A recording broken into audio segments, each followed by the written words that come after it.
welcome back to The Girl in the Garden. Hi, I'm Tina. I'm so happy you're here. Today, I'm cleaning out my fridge. I don't buy things for them to go to waste, and sometimes you forget what you have. So, I found that I had some coleslaw mix, and we still haven't used it. So, I'm going to dehydrate it, make a powder out of it, and then use it in recipes.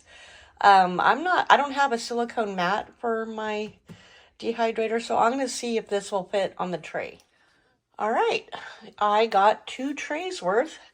I'm going to stick it in my dehydrator at 125 and watch it until it's dry and crispy. I'll be back. Alrighty, the next thing I found was 2 bags of spinach. I'm going to open it up and see what it looks like and get it on my dehydrating tray. All right, I've got 1 full tray. I think I've got 2 more trays left, but I got a bag and a quarter. Now I am going through making sure I take out any of the spinach leaves that look like they're, on the wrong side of being okay. So anyway, let me get this done and get it in the dehydrator again at 125. I'm going to dehydrate it along with the cabbage, and we'll see how long it takes. All right, I found some Spam because I had a Spam sandwich for lunch last week. I have a little bit of sour cream, and I had a half a thing of cream cheese that needs to be used.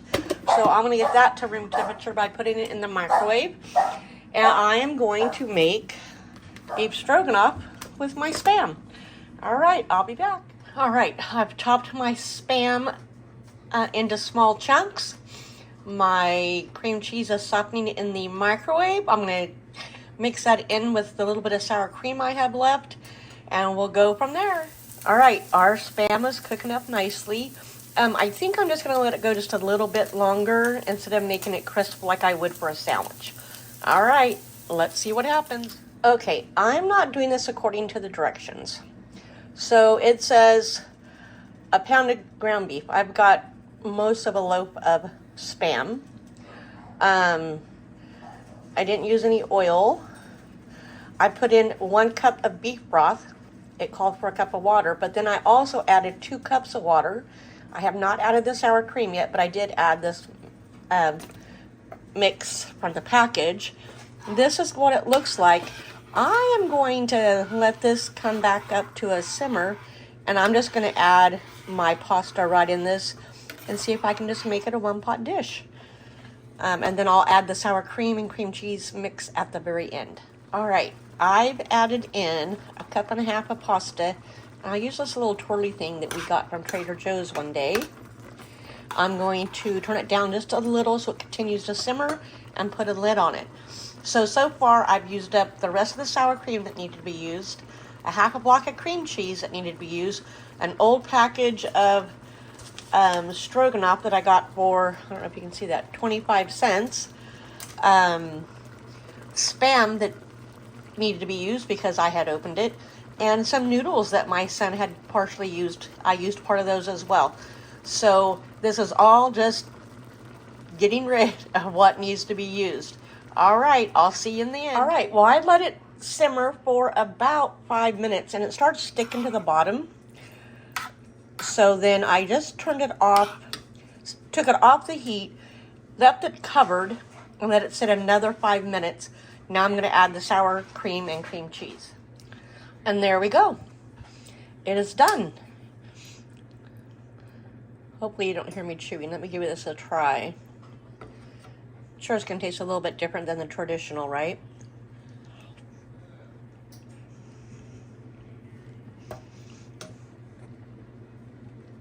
Yeah, that's pretty good. Maybe a little extra salty because of the Spam. But, no, that's not bad at all. That's either dinner tonight or lunch tomorrow. All right, so we're still waiting for things to dehydrate. I do know that I still have bell peppers that need to be used, so I will probably dehydrate them. And I know I bought berries specifically to dehydrate to make berry powder. All right, let's see what's up next.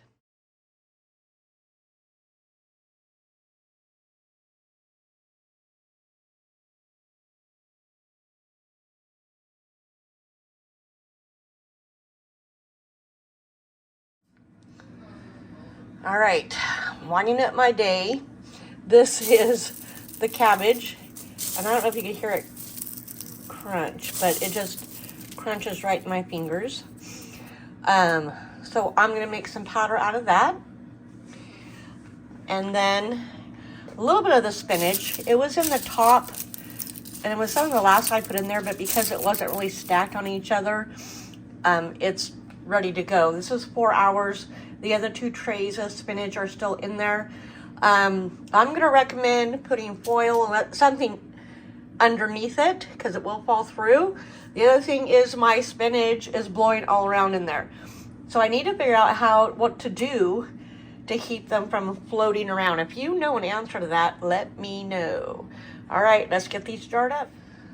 All right, so the first thing I did was I took those trays out of the dehydrator and I let them cool a little bit because when they're hot, they don't always feel like they're done, or they do and then they're not. So I wanted to make sure that they felt crispy once they were cool.